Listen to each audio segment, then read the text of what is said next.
باللہ من الشیطان اللعین الرجیم بسم اللہ الرحمن الرحیم قال رسول اللہ صلی اللہ علیہ وآلہ وسلم فی آخر شعبان ایہا الناس انہو قد اقبل الیکم شہر اللہ بالبرکۃ والرحمۃ والمغفرہ انفاسکم فیہ تسبیح نومکم فیہ عبادہ واعمالکم فیہ مقبولہ ودعاؤکم فیہ مستجابہ۔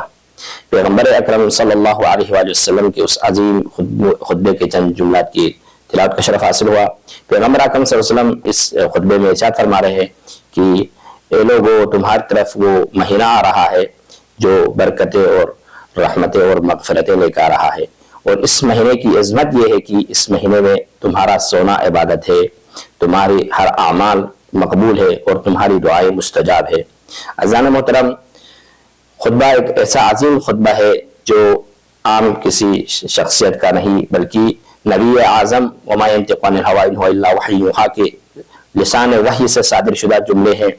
پیغمبر اکرم صلی اللہ علیہ وسلم کے کلمات وحی کے کلمات ہیں۔ پیغمبر اکرم نے فرمایا کہ اس ماہ مبارک رمضان میں تمہاری جو ہے نیند اور تمہارا سونا بھی عبادت ہے۔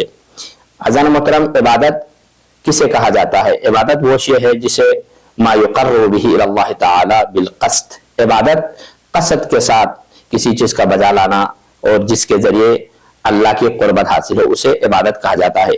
لیکن ماہ مبارک کی عظمت کے لیے بس یہی کافی ہے کہ آپ کا سونا بھی، آپ غفلت کی نیند سو رہے ہیں لیکن پروردگار عالم اسے عبادت شمار کر رہا ہے۔ یہ سب سے بڑی نعمت اور اللہ کی طرف سے رحمت کا نتیجہ ہے۔ اور اسی طرح پیغمبر نے فرمایا انفاسکم فیہ تسبیح، تمہارا ہر نفس، ہر سانس تمہاری عبادت ہے۔ عزیزان محترم، تسبیح کی کیا فضیلت ہے آپ بہتر جانتے ہیں کہ تسبیح وہ عظیم ذکر ہے، اسی لیے قرآن میں ذکر کثیر تسبیح کو کہا گیا ہے۔ امام جعفر صادق فرماتے ہیں ذکر کثیر سے مراد کیا ہے، تو اس آیت کے ضمن میں قرآن کی جو ذکر کثیر کے حوالے سے ہے، امام صادق فرماتے ہیں تسبیح جدتنا فاطمہ زہرا ذکر کثیر ہے، ہماری دادی فاطمہ زہرا، ہماری مادر گرامی زہرا مرضیہ کی تسبیح ذکر کثیر ہے۔ اور روایت میں ہے کہ جو شخص تسبیح کرتا ہے، شیطان کہتا ہے کہ 5 قسم کے لوگوں پر میرا تسلط نہیں ہے، ان میں سے ایک وہ ہے جو تسبیح پڑھتا ہے۔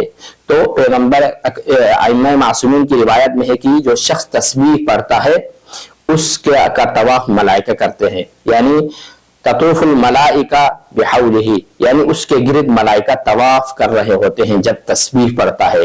یعنی جو شخص تسبیح کرتا ہے اس کی زیارت کے لیے ملک آتے ہیں۔ ملک کے آنے کے 3-4 مقامات ہیں، ان میں سے کہتے ہیں کہ جہاں ابا عبداللہ حسین کی عزاداری ہوتی ہے وہاں پہ ملک آتے ہیں، اور جہاں ائمہ کی زیارات پہ روایت آئی ہے کہ جو شخص امام حسین کی زیارت پہ نکلتا ہے اس کے استقبال کے لیے 4000 ملک آتے ہیں۔ اور تیسرا مقام یہ ہے کہ جو شخص تسبیح زہرا پڑھتا ہے اس کی زیارت کے لیے اس کے طواف ملائکہ کرتے ہیں۔ تو یہ وہ عبادت ہے جس میں آپ جب بھی سانس لیتے ہیں تو ہر سانس کے مقابل میں خدا وند کی طرف سے ملک آ کے آپ کا طواف کرتے ہیں۔